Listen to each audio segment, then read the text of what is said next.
In terms of Dotson's comments about Adrian Klemm, the funny part to me was he was like, I really can't say what he says in the meetings, but it's a lot more intense. You know, he speaks to them a lot more harshly. I do like that. He said that he wasn't as friendly with the guys like Sean Surratt. And there's, like I said, anytime we talk about those comments, I always want people to know that it's not a right or wrong way to do that. Like, you don't always have to be the friendly, nice, good guy coach. You don't always have to be the hard guy either.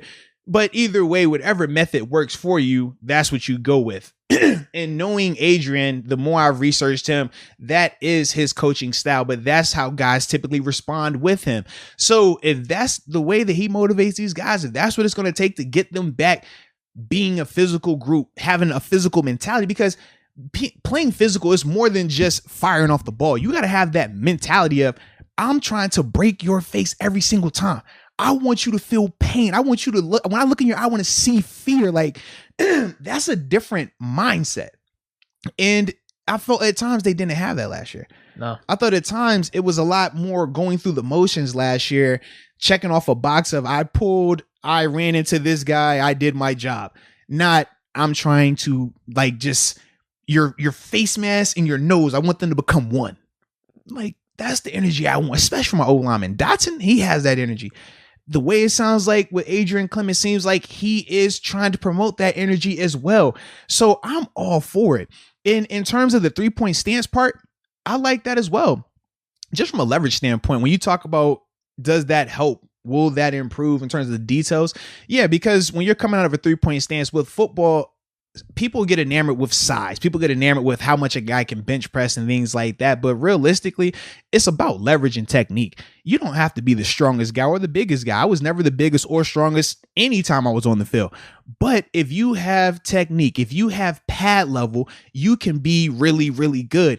And by coming out of a 3-point stance, it naturally creates pad level. It naturally makes you have to be a knee bender and not a waist bender. And what I mean is this: as a knee bender, your head's still up, your chest still up. You're still able to see where you're going. You're able to fire out. You're able to uncoil out your legs, right? Because your knees are bent and you can really, pack a punch with that. Now you factor that and add technique with it. You got a really good player for that play.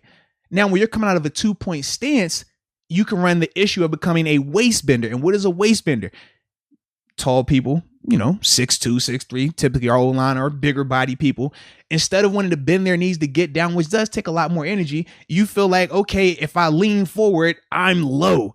But you're not. You're just in a bad position. You're compromising your back, but you don't have any power to move people. So even though you'll be able to create initial contact out of that 2-point stance by, oh yeah, I grabbed him, I got my hands on him, you have no power to move the person after that, no power to sustain or to stop if it's a power rusher or just a big body guy in front of you. So coming out of the 3-point stance, I'm a big fan of it, especially as it pertains to rundowns, man. So knowing that he is bringing that part back, I think is going to be really good. Now, you say bringing that part back. Is that what we were doing under Munchak? Yeah, but no, it's not just a Munchak thing. Okay. We typically, I felt like early on under Munchak, we would still flirt with 3-point stance, but towards the end of it, it became almost exclusively 2-point stance because of obviously just the passing. When you pass that much, it's hard pass setting consistently out of a 3-point stance. If you're a guard or a center, you're fine with it. The center is a 3-point stance pseudo because you got to hold the ball before your tackles, right? For me, I would always tell myself, if it's an obvious passing down and this tackle is in a 3-point stance, I am going to leave him. Like, he is no way he can get out of this stance and back up fast enough with me going out. You can get play action out of it, and that's what I do like, because it can be a weapon. It makes it all look the same. I have to respect the run, because you coming out of that 3-point stance, if you hit me and I don't think you're gonna really hit me out that 3-point stance, you can floor me. You might hurt me. But if you're in a 2-point stance, I got time. It's not as pressing. So when I see you in a 2-point stance, I'm thinking more pass. It's like I can react back to that because I know he's not going to blow me off the ball. That 3-point stance, I know, hey, man, this dude, I better bite my mouthpiece a little bit right here. This is going to be a good old collision right here. So that's the part where we got away from that, especially last year. Last year, they were almost exclusively 3-point stance. But like I said, going back to, exclusively 2-point stance, right? Not in a 3-point stance where they just sitting hands on your knees or you see the hands on the hips. They were exclusively that. So going back to showing more 3-point stance, I think it's just going to add to, number one, the physicality in the run game. Number two, if we are going to get this play action pass going, This is a huge element of it because it makes it look like run. Play action pass only works when it looks like a run. So you're going to get that part of it as well. So for me, man, I think that this is going to be really good.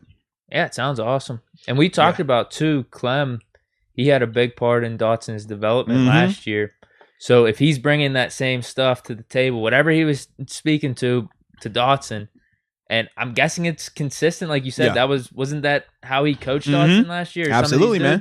As the assistant. Now you just bring that. We bring in Kendrick Green. I like it, man. I like it. I'm with it, baby. There's nothing against it because Not at all. we're talking about going toward this more bruising type of offense, this running game, more balance. That's the mentality you got to have. Yeah, I'm with it, man. I want to see physicality. Sure. I want that back. I miss that. That's Pittsburgh. That's what we do. So definitely looking forward to having that back.